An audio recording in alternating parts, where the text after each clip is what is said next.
Luxe, art de vivre, paillettes et services palace pour stars et grandes fortunes. Décryptage aux quatre coins de la planète. Côté face, des univers de rêve et de luxe pour célébrités et riches clients. Côté pile, les coulisses d'un business avec ses codes, ses secrets et ses exigences de star.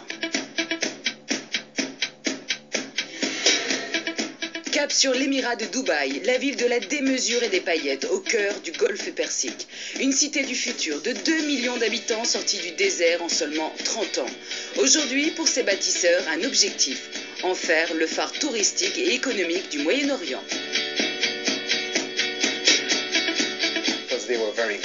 Ici, tu peux devenir milliardaire si tu travailles dur. Dubaï se livre à une course spectaculaire pour attirer des stars planétaires. Comme Tom Cruise, Selma Hayek ou Ben Affleck, mais aussi la jet-set des pays arabes et du monde entier. Venir à Dubaï, c'est la promesse de vivre un trip hors du commun, en plein désert. Des buildings futuristes, des hôtels de folie, des villas de rêve avec piscine, des parcs d'attractions uniques au monde et surtout les soirées les plus hype de la planète où l'argent coule à flot. Allez, vendez un maximum de caviar ce soir, hein. Dans ce New York du Moyen-Orient, des milliers de travailleurs du monde entier qui œuvrent jour et nuit pour satisfaire les désirs des figures du showbiz et des grandes fortunes. Ici, c'est vraiment la meilleure vue pour voir les courses. Plongez dans l'univers des célébrités et des milliardaires, mais aussi de ceux qui sont à leur service. Un monde hors norme où tous les rêves sont permis. À condition d'être une star.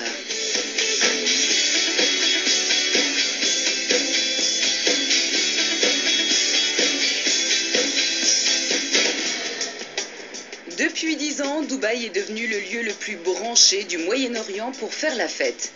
L'émirat accueille de partout des stars et des fêtards argentés qui viennent vivre ici de folles nuits.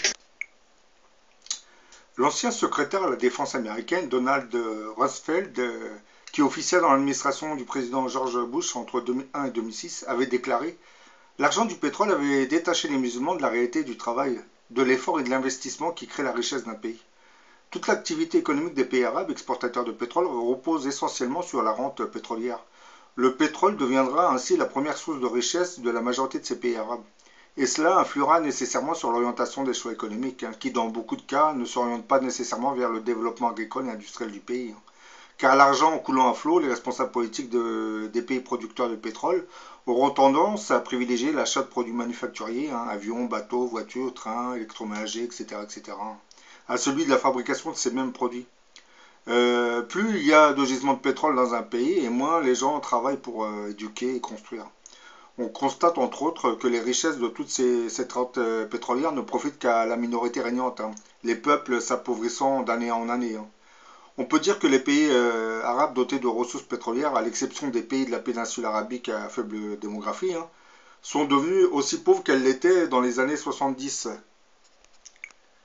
C'est le cas de l'Algérie, la Libye et de l'Irak. Les autres pays arabes, comprenant l'Égypte, le Soudan, le Yémen et la Syrie, qui disposent de ressources énergétiques en quantité moins importante, s'appauvrissent tout aussi rapidement que ceux qui en possèdent en abondance. Une partie de cette rente pétrolière se retrouve entre les mains de tous ces régimes arabes qui en distribuent les dividendes à leurs clans, au détriment des peuples qui récupèrent les miettes. L'autre partie de la recette est engloutie par les budgets militaires de ces pays qui achètent à n'en plus finir de l'armement pour pouvoir garder le pouvoir. Et les puissances européennes qui fabriquent cet armement se régalent de cette situation qui ne fait qu'enrichir leur complexe militaro-industriel. Et beaucoup de ces régimes arabes sont devenus de très très grands clients avec qui viennent flirter nos hommes politiques aujourd'hui. Les autres grands exportateurs de pétrole de la péninsule arabique, eux, se sont regroupés dans un club de riches, le Conseil de coopération du Golfe CCG, qui prospère à l'ombre de la présence militaire américaine, bien entendu, et des divisions et conflits interarabes qui se sont multipliés depuis que le pétrole s'est emparé de l'économie de la région. Dans beaucoup de pays arabes, le contrôle de la rente pétrolière devient l'objet de luttes de pouvoir assez violentes. Même dans des pays où le pétrole ne domine pas l'économie, comme l'Égypte ou la Syrie, ce contrôle devient vital pour assurer la survie d'un régime politique ou mettre en place une élite gouvernante dévouée à la famille régnante qu'elles soient issues d'une caste militaire comme l'Égypte, la Syrie, l'Irak ou l'Algérie, hein, ou d'un chef de tribu bédouine comme c'est le cas dans les pays de la péninsule arabique. Bah, aussi longtemps que la rente pétrolière ainsi que d'autres formes de sources rentières de revenus seront prédominantes, il y aura peu de chances de voir des régimes politiques arabes non militarisés prendre le pouvoir, hein, avec une petite note de démocratie, bien que le terme démocratie a été complètement dénaturé depuis plusieurs années aujourd'hui, hein, puisque dans ces démocraties, on a une oligarchie qui a fini par prendre le contrôle économique et politique. Donc c'est pas vraiment une référence aujourd'hui à la démocratie. Parler de liberté, probablement, mais démocratie, je ne sais pas. La majorité des pays détenant le pétrole souffrent de la malédiction de la richesse. Ceux dont les sous-sols ne regorgeaient pas de l'or noir ont souvent favorisé chez eux la naissance d'un modèle assez éloigné de ceux que connaissent les pays arabes, des dictatures militaires déguisant fausse démocratie, hein. On peut donc dire que la dictature militaire sévit dans une grande majorité de pays exploitant le pétrole. Les revenus des hydrocarbures ont en fait bénéficié qu'à cette élite gouvernante, hein. Le gouvernement de ces différents pays arabes ont cette fâcheuse tendance à modifier la constitution pour s'octroyer plus de pouvoir. Ils créent entre autres de nouvelles lois pour s'approprier les richesses pétrolifères, hein, et utilisent les ressources du pétrole pour les distribuer à leur guise, à leur clan ou tribus, en délaissant la majorité du peuple. À côté de l'appauvrissement de certains pays arabes, dont la rente pétrolière ne profite qu'à la minorité régnante, qui dans le cas des pays arabes ne repose essentiellement que sur des régimes militaires, hein, à caractère dictatorial, hein, ou des monarchies qui sont à l'identique, hein, on trouve des pays dont les richesses attisent la jalousie de tous ses voisins. Bah, Dubaï est l'une de ces monarchies du Golfe qui aurait le mieux réussi dans le domaine de l'investissement, j'allais dire architectural. Mais bon. En effet, depuis plusieurs années, Dubaï avait acquis une certaine notoriété en se faisant connaître pour ses projets architecturaux pharaoniques et ses gratte-ciels gigantesques. Bah, les journaux et les magazines du monde entier ne cessent de nous parler du développement fantastique de cette petite cité-État de la péninsule arabique. Bah, personnellement, je dirais que c'est une monstruosité capitaliste à l'image des États-Unis qui prospèrent en exploitant la main-d'œuvre bon marché de plusieurs centaines de milliers d'ouvriers provenant de certains pays asiatiques assez pauvres. Après Shanghai, hein, 15 millions d'habitants, Dubaï 1,5 million d'habitants, Dubaï est devenu le plus grand chantier du monde, hein. Le berceau d'un monde entièrement dédié à la consommation pour une clientèle assez aisée et richissime.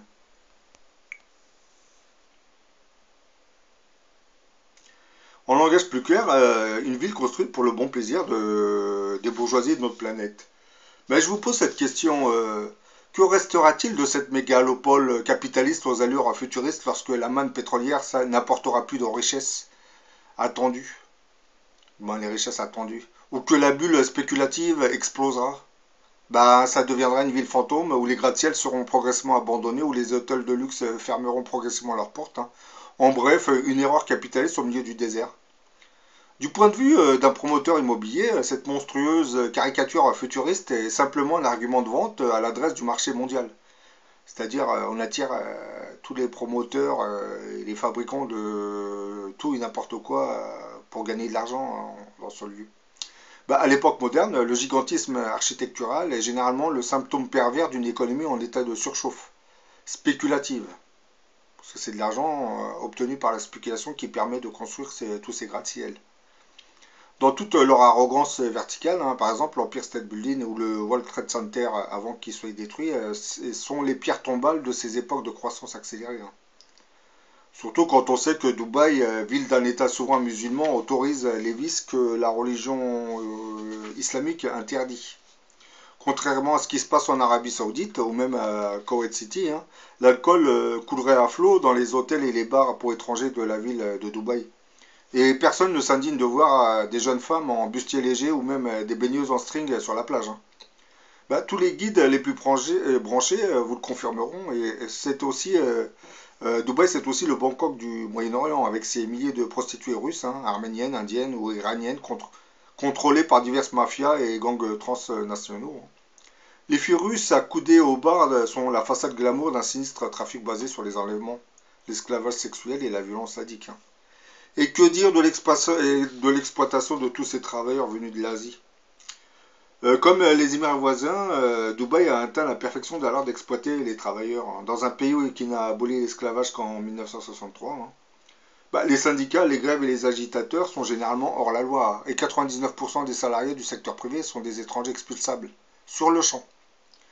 La grande masse de la population y est constituée de travailleurs sous contrat venus d'Asie du Sud, hein, étroitement dépendants d'un unique employeur et soumis à un contrôle social de type assez totalitaire. Hein. Une myriade de domestiques philippins, sri-lankais et indiens veillent au bien-être fastidieux des élites, hein, tandis que le boom immobilier, qui emploie déjà un quart de la main-d'œuvre, repose sur une armée de Pakistanais et d'Indiens sous-payés.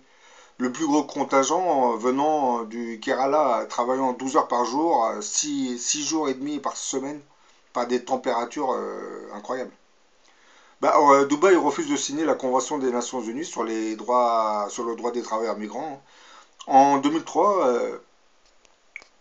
l'ONG Human Rights Watch avait accusé les Émirats arabes unis de construire leur prospérité sur le travail forcé. De fait, comme le soulignait récemment le quotidien britannique Independent, le marché du travail ressemble étrangement à s'y méprendre au système colonial des travailleurs sous contrat importés d'outre-mer, jadis introduit dans l'Émirat par ses anciens maîtres britanniques. Hein. Donc en gros, à Dubaï, on reprend la même politique coloniale que les Anglais. Tout comme leurs ancêtres tombés dans la misère, hein, poursuit le quotidien londonien, les travailleurs asiatiques qui débarquent dans les Émirats sont obligés de se soumettre par contrat à une forme d'esclavage virtuel. Hein. Leurs droits s'évanouissent à leur arrivée à l'aéroport lorsque les recruteurs confisquent leur passeport et leur visa. Les travailleurs asiatiques n'ont pas accès aux centres commerciaux, aux terrains de golf flambant neufs, hein, et aux restaurants chics de Dubaï. Et les sordides baraquements de la périphérie où ils s'entassent à 6, 8, voire 12 dans une seule pièce, souvent sans climatisation ni toilette décente, hein, sont inconnus des circuits touristiques hein, officiels, qui vantent une oasis de luxe sans pauvreté ni bidonville. Hein. Oui, ça, il faut le cacher. C'est un peu comme les touristes qui viennent à Paris. On visite l'avenue des Champs-Élysées, mais on ne va pas dans les quartiers où la pauvreté est assez importante. On rapporte qu'il y a quelque temps, lors d'une visite à un de ces foyers de travailleurs gérés par un promoteur immobilier, hein, le ministre du Travail des Émirats lui-même avait été scandalisé par l'incroyable état d'insalubrité de ces installations. Ce qui n'empêchera pas les mêmes travailleurs d'être aussitôt arrêtés lorsqu'ils eurent la mauvaise idée de former un syndicat pour obtenir un règlement de salaire à payer et l'amélioration de leurs conditions de vie. Hein. La police de Dubaï détourne assez facilement les yeux des importations illégales d'or hein, et de diamants, hein, des réseaux de prostitution et des personnages louches qui achètent d'un seul coup 25 villas en liquide. Hein. Mais elle manifeste un zèle assez incroyable lorsqu'il s'agit d'expulser des ouvriers pakistanais qui se plaignent que leur patron ne les paye plus. Ou d'emprisonner hein, des domestiques philippins qui ont été violés par leur employeur. Oui, c'est incroyable, un pays, Dubaï, un pays musulman, voyons. Que restera-t-il de cette ville devenue arrogante par sa débauche de richesse, hein, une ville fantôme à l'abandon, comme je l'ai expliqué hein. Et la baisse des cours du pétrole en serait un indicateur. Hein. En 2014, par exemple, les États-Unis avaient levé les restrictions sur les exportations de pétrole américain, et dès le premier jour de la nouvelle année, l'Amérique avait commencé à exporter du pétrole. Les États-Unis étaient déjà devenus l'un des plus grands producteurs de pétrole au monde, devant l'Arabie Saoudite, et cela grâce à la technologie d'extraction du pétrole de schiste. Cette année, les États-Unis devraient exporter environ 1 million de barils de pétrole par jour et produire en une journée 12 millions de barils. L'Iran, en comparaison, fabriquait environ 1,5 million de barils par jour. Ce qui signifie que les prix du pétrole vont continuer à chuter, hein, car les États-Unis sont déjà en concurrence avec les pays du Golfe. Hein. En conséquence, même la Russie risque de ne pas s'en remettre. Hein. L'Arabie Saoudite et le reste des pays du Golfe non plus. Et le cartel devrait s'effondrer dans quelques années, je pense. En outre, toutes les dictatures qui se sont appuyées principalement sur leur production de pétrole ont du souci à se faire aussi. Mais devant la chute des cours du pétrole, les États-Unis sont à leur tour touchés par cette surenchère de production pétrolière. Hein. Une crise sans précédent touche désormais l'industrie du pétrole aux États-Unis, car devant la baisse des cours, le pétrole n'est plus rentable et finit par appauvrir les petites sociétés de prospection qui ferment les unes après les autres aux États-Unis. Est-ce la fin de la suprématie du pétrole Je pense que oui, je pense qu'on s'oriente vers de graves crises économiques maintenant. Maxime. L'édito éco avec vous, ce sont peut-être, on va rester prudent, mais peut-être les prémices d'une grave crise industrielle aux États-Unis. Les faillites de forages pétroliers se multiplient et en cause, bien sûr, il y a toujours la chute des cours du pétrole. Daniel, une question simple, est-ce que c'est grave? Oui, alors ce qui est sûr, Maxime, c'est que tout le monde est très inquiet là-bas. Vous l'avez dit, les faillites se multiplient. Depuis l'an dernier, une cinquantaine de producteurs de pétrole et de gaz de schiste ont fermé leurs portes. Et puis, rien qu'au Texas, par exemple, 72 000 emplois ont disparu. Du coup, c'est toute l'économie de l'État qui souffre. On a vu, par exemple, les ventes immobilières qui chutent de 10% ces derniers mois. Et puis, donc, je ne vous parle pas des banques. Comme toujours, quand elles sont devant un Eldorado, eh bien, elles ont le guichet ouvert. Elles ont prêté à tour de bras aux producteurs qui se lançaient. Résultat, elles se retrouvent avec leurs prêts sur les bras, justement, puisque leurs emprunteurs ont déposé le bilan. Donc oui, tous les ingrédients d'une crise sont là. La seule incertitude, c'est qu'on ne mesure pas encore quelle sera sa véritable ampleur. Alors pourquoi cette incertitude? C'est toujours à cause de ce niveau du cours du pétrole? C'est ça qui va décider la suite des événements? Oui, c'est incontestablement l'une des clés. À $30 le baril, la plupart des forages mis en exploitation ces dernières années par des groupes indépendants ne peuvent pas survivre, puisque leur rentabilité avait été plutôt calculée sur la base de $50. Pour vous donner une simple idée de ce qui se passe, sachez qu'on estime à 350 millions de dollars par jour, je dis bien par jour, la perte actuelle des producteurs nord-américains de pétrole et de schiste, donc ça vous donne